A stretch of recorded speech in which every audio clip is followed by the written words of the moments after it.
정부가 미쳐도 단단히 미친 것 같습니다. 현재 연금저축계좌와 ISA 배당금 세금 과세로 인해서 연일 논란이 계속되고 있습니다. 아니, 지금까지 투자하라고 정부부터 나서서 증권사까지 연금저축계좌와 ISA 계좌 두 개가 절세 계좌라고 혜택이 엄청나다고 홍보란 홍보는 다 해놓고 이제 와서 배당금에 대한 부분은 과세를 하겠다. 정말 말도 안 되고 황당한 이야기입니다. 벼룩 잡겠다고 법을 개정했다가 초과상관을 태우고 있는 꼴이죠. 여러분, 지금 많이들 속상하시죠? 저도 그렇습니다. 이번에 연금저축계좌와 ISA 계좌 배당금 과세로 인해서 배당금에 대한 부분을 손해보시는 분들이 특히 더 많이 속상하실 거라고 생각합니다. 그렇지만 우리가 지금 속상한 감정만 생각할 게 아니라 해야 될 일이 있습니다. 맞습니다. 바로 대책이죠. 정부의 정책이 지금 현재 투자자를 괴롭히고 어렵게 해도 우리는 대책을 세워야 합니다. 그래서 오늘은 연금저축계좌와 ISA 배당금 과세 정책 이후 투자를 어떻게 해야 할지 대책을 몇 가지 가져왔습니다. 자, 지금부터 함께 알아가 보실까요?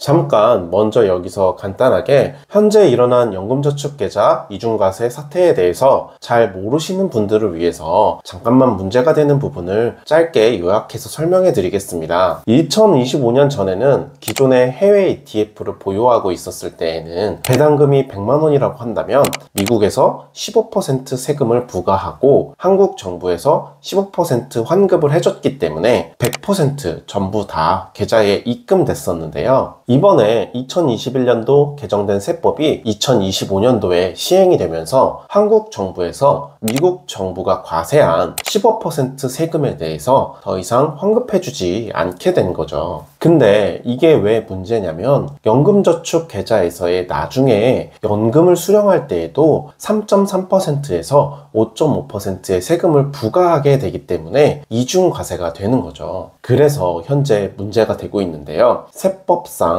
이중과세는 있을 수 없는 일이기 때문입니다. 자, 그럼 우리는 이걸 어떻게 대처해야 하느냐 함께 알아보실까요?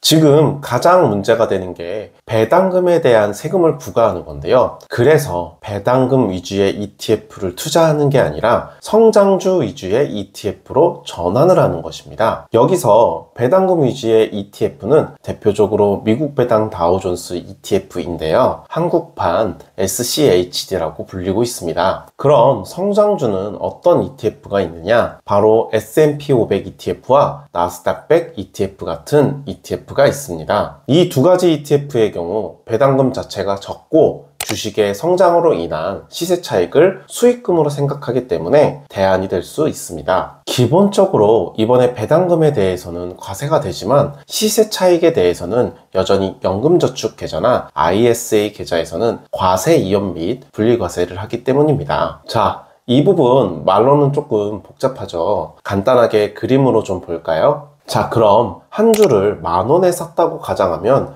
1년 뒤에 20,000원이 되었을 때 10,000원이라는 수익이 생기죠. 이 수익에 대해서는 과세를 하지 않는다는 것입니다. 그래서 기존과 동일하게 해당 시세 차이에 대한 수익은 과세 이연을 하게 됩니다. 그렇지만 S&P 500에서 배당금으로 나오는 수익은 동일하게 15% 과세를 하게 됩니다. 그렇지만 금액이 크지 않고 시세 차익으로 이익을 얻기 위한 ETF이기 때문에 이번 이중과세 문제에서는 조금 자유롭습니다.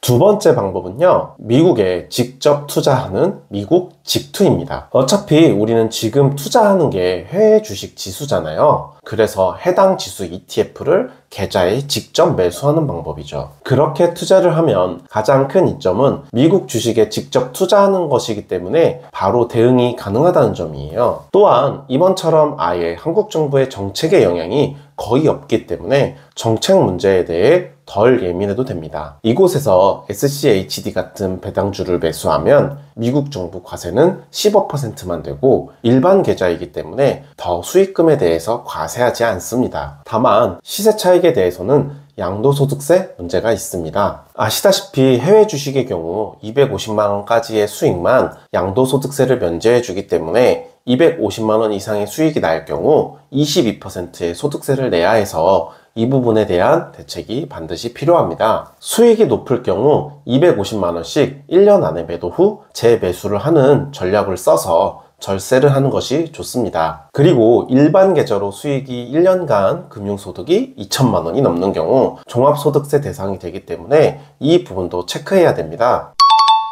세 번째 전략은요, 포트폴리오를 바꾸지 않고 그대로 두는 것입니다. 배당에 대한 문제도 지금 정부에서 투자자들이 비판을 거세게 하고 있다 보니 계속해서 정책을 내놓으려고 하고 해결하려고 하고 있기 때문에 이에 대한 해결법을 정부가 내놓기 전까지 전략을 바꾸지 않고 그대로 두는 방법입니다. 현재 뉴스에서 계속 이야기가 나오는 정책은 원래대로 돌리지는 않겠지만 이번에 15% 과세한 금액만큼 나중에 계산해서 공제를 해주겠다라는 이야기가 나오고 있고요. 이때 배당 세금 값은 14%로 고정하고 그것을 계산하겠다, 그렇게 뉴스가 나오고 있습니다. 지금 정부가 가닥을 잡아가는 건 세금 낸 것을 일종의 적립금, 크레딧처럼 쌓아두고 일정한 공제율을 적용해서 ISA는 만기 시 내야 하는 세금 9% 중에서 공제해서 이중으로 세금을 내는 것을 막겠다, 이런 정책들이 나오고 있습니다. 다만 아직은 정확하게 뭔가 나온 게 없기 때문에 그 정책이 나올 때까지 계속해서 지금의 과세를 받는 수밖에 없습니다. 다만 여전히 배당금에 대한 과세 이연 효과가 없어졌을지라도 기존의 다른 혜택은 지속적으로 유지되어 있기 때문에 이에 대한 전략으로 그대로 유지시키는 방법이 있습니다.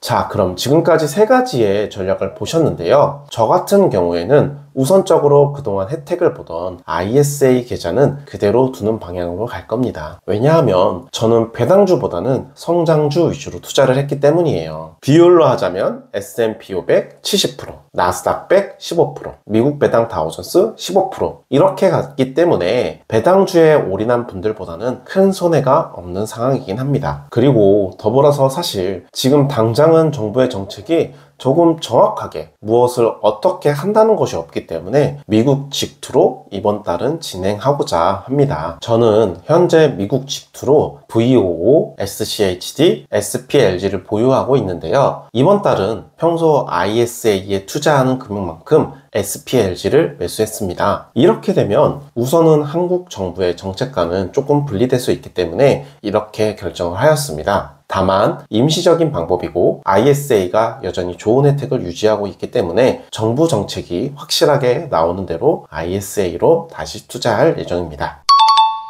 다들 불안하실 거라고 생각합니다. 저도 처음에 이 소식을 들었을 때부터 지금까지 제가 한 투자에 대한 고민을 다시 하게 되었습니다. 언제까지 이런 상황이 지속될까요? 사실 적어도 일주일 이상은 이런 불안감이 들 수도 있습니다. 하지만 여러분, 불안하다고 무섭다고 아무것도 하지 않으면 아무것도 일어나지 않습니다. 투자라는 건 그래서 결국 내가 공부하고 또 알아가야 하는 영역입니다. 우리는 지금 이 상황이 불안할지라도 정부의 정책 그리고 뉴스들을 잘 보면서 앞으로 내 돈을 내가 스스로 지키며 작은 돈부터 부자로 갈 수 있는 기적을 만들어내야 합니다. 이번 사태가 거센 한 차례의 강한 태풍이라고 한다면 여러분이 이 태풍을 이겨내고 비 온 뒤에 땅이 굳어진 것처럼 그런 단단한 마음을 가지고 투자를 하셨으면 좋겠습니다. 항상 여러분의 투자가 성공하길 바랍니다. 새로운 정부 정책이 정해지면 제가 바로 영상 또 올릴 수 있도록 하겠습니다. 영상이 도움이 되셨다면 좋아요와 구독 부탁드리겠습니다. 작은 돈으로 시작하는 나의 기적, 머니스타드.